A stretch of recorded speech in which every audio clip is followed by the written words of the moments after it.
The hunter becomes the hunted. Shadows across the Atlantic. May 25, 1941. Midnight passes into a new day of gale-force winds and towering seas. The North Atlantic has turned savage, waves crashing over Bismarck's forecastle, spraying icy foam across the decks. Below, in the damage control parties, men work in steaming heat and ankle-deep water. That single shell from Prince of Wales has contaminated fuel tanks. Oil trails behind the ship like a dark wound. Speed drops to 28 knots, then lower as rough seas force caution. Admiral 𝙁𝙤𝙤𝙦 knows every hour brings the British closer. He signals Berlin, repairs needed in France. The hunt is on. Aboard HMS Suffolk, Captain Robert Ellis keeps his cruiser at the edge of visibility.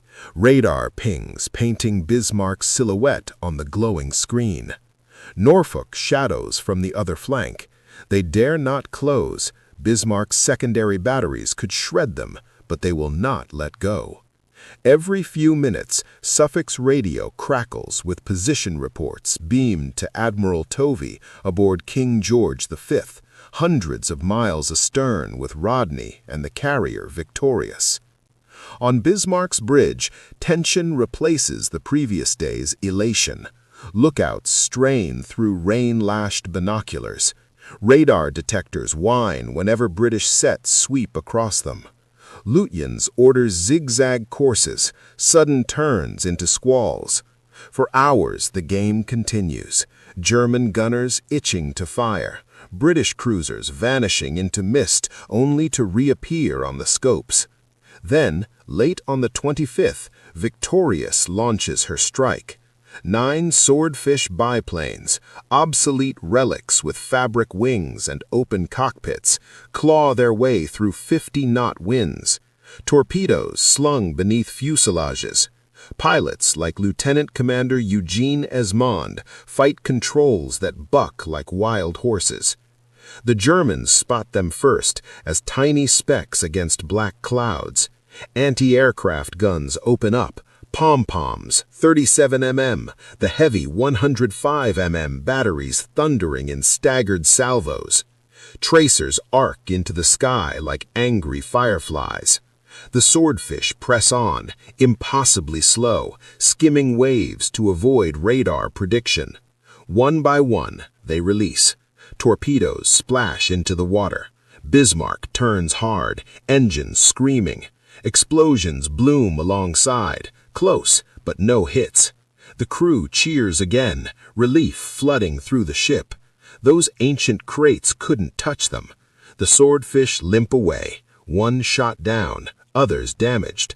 The Atlantic swallows the rest of the night.